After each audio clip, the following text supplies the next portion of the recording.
Morning Friday morning breakfast dosa chutney மிளகாப்பொடி. இது பொங்கல். ஆனால் எனக்கு பொங்கல் பிடிக்காது. நேற்று சாப்பிட்டேன் 2 வாட்டி. அதனால் இன்னைக்கு தோசை சட்னி பருப்பொடி சூப்பராக இருக்குது. தேங்க்ஸ் டு மை அண்ணி ஃபார் லுக்கிங் ஆஃப்டர் அஸ். இன்றைக்கி நான் அந்த கோவிலில் சமைச்ச வீடியோ தான் வரும். பார்த்து சப்போர்ட் பண்ணுங்கள், லைக் பண்ணுங்கள், ஷேர் பண்ணுங்கள், கமெண்ட் பண்ணுங்கள். சூன் உங்கள் எல்லாரையும் மீட் பண்ணலான்னு இருக்கேன். அது என்றைக்கே நான் சொல்கிறேன். யார் யார் வரீங்கன்னு சொல்லுங்கள். எல்லாரையும் மீட் பண்ணுவோம் ஒரு பப்ளிக் பிளேஸில். மீட் பண்ணி உங்களுக்கு நேற்று கூட ஒருத்தர் என்னை மீட் பண்ணி அவனு நான் போகிற ஃபிசியோகிட்டே வந்துட்டார். என் மேலே பாசமாக அன்பும் காட்டிட்டாரு. கோவிலே நிறைய பேர் என்னை ஃபாலோ பண்ணுறவங்க பார்த்துட்டு என்னை பேசிட்டு போனாங்க. எல்லாருக்கும் நன்றி.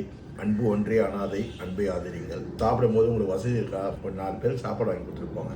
அந்த வேலை போகிறீங்க, ஒரு ரெஸ்டாரண்ட் போய் சாப்பிட்றீங்க, வெளில வரீங்க, கடையில் வேலை செய்கிறவங்க இருப்பாங்க, அவங்களுக்கு ஒரு சாப்பாடு 2 சாப்பாடு வாங்கி கொடுத்துட்டீங்க. நான் அதெல்லாம் வீடியோவில் காட்ட மாட்டேன், செய்யக்கூடாது, செய்தால் அது தர்மம் கிடையாது. அதெல்லாம் காட்டுறதில்ல. கோயிலில் அவங்க அவ்வளோ பேருக்கு சாப்பாடு கொடுக்குறாங்க.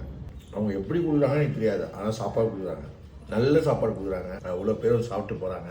எல்லாரும் அந்த வியாழக்கிழமைக்காக வெயிட் பண்ணுற மாதிரி தெரியுது நிறைய பேர் முகத்தை பார்த்தா. ஏன்னா அந்த மாதிரி சாப்பாடு அவங்க எத்தனையோ சாய்பாபா கோயிலில் சாப்பாடு கொடுக்குறாங்க, ஆனால் வெறும் சாப்பாடு அப்படி கொடுப்பாங்க. இவங்க எத்தனை ஸ்வீட்டு, சாப்பாடு, ரசம், பாயாசம், ஒரு 10 ஐட்டம் கொடுக்குறாங்க. கிச்சன் தான் அழகாக வச்சுருக்காங்க, எவ்வளோ நீட்டாக இருந்தது. எல்லாத்தையும் வீடியோ எடுத்துருக்கேன். அவரை பற்றி எனக்கு பெருசாக தெரியாது, ஆனால் அவர் போடுற அன்னதானம் இருக்குல்ல, அது பெரிய விஷயங்க. அது பெரிய விஷயம். அவ்வளோ சூப்பரான சாப்பாடு. ஒவ்வொரு விஷயமும் பார்த்து செய்கிறாங்க.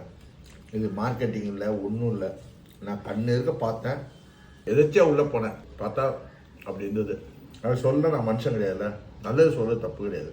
அவங்க எப்படி பண்ணுறாங்க, இவ்வளோ ஸ்பெண்ட் பண்ணி பண்ணுறாங்க, அவங்களுக்கு வாழ்த்துக்கள். நான் நிறைய பேருக்கு இந்த மாதிரி orphanage children, blind school, different ஸ்கூல்லாம் போய் சாப்பாடு வாங்கி கொடுப்போம், சாப்பாடு கொடுத்துட்டு வருவோம், செய்து கொடுப்போம். 1000 குழந்தைங்க, 500 குழந்தைங்க. நம்ம இங்கே வந்தால் அது மட்டும் தான் செய்வேன். மறுபடியும் கிஃப்ட் காசுலாம் கொடுக்க மாட்டேன், எனக்கு அந்தளவுக்கு வசதி இல்லை. என் பிரதர்ஸ்கிட்ட, ஃப்ரெண்ட்ஸ்கிட்டலாம் காசு வாங்கி நான் எல்லோரும் கொடுப்பேன். என்னோட மெயின் கோல் வீல் சேர் கொடுக்கணும் டிசேபிள் சில்ட்ரனுக்கு. அது மட்டும் தான் என்னால் செய்ய முடியும். அது எதுவுமே நான் செய்ய மாட்டேன். அதை மட்டுமே நான் மோட்டிவேஷனாக வச்சுருக்கேன். அது உங்களோட அன்பும் ஆதரவும் தேவை. நான் இதில் சம்பாரித்து வாழணும்னு அவசியம் இல்லை. நான் நல்ல வசதியான வீட்டில் தான் இருக்கேன். அதுக்கு இதனால தான் வாழ்ந்து நான் சம்பாதிக்கணும், யூடியூபர்ஸ் மாதிரிலாம் கிடையாது. நான் எனக்கு அது தொழில் கிடையாது. நான் ஏதோ ஒன்று பண்ணுறேன், அது யாருக்கோ ஒன்று செய்யணும், அவ்வளோதான். Thank you. God bless you. God bless you Kannamma. I love யூடா.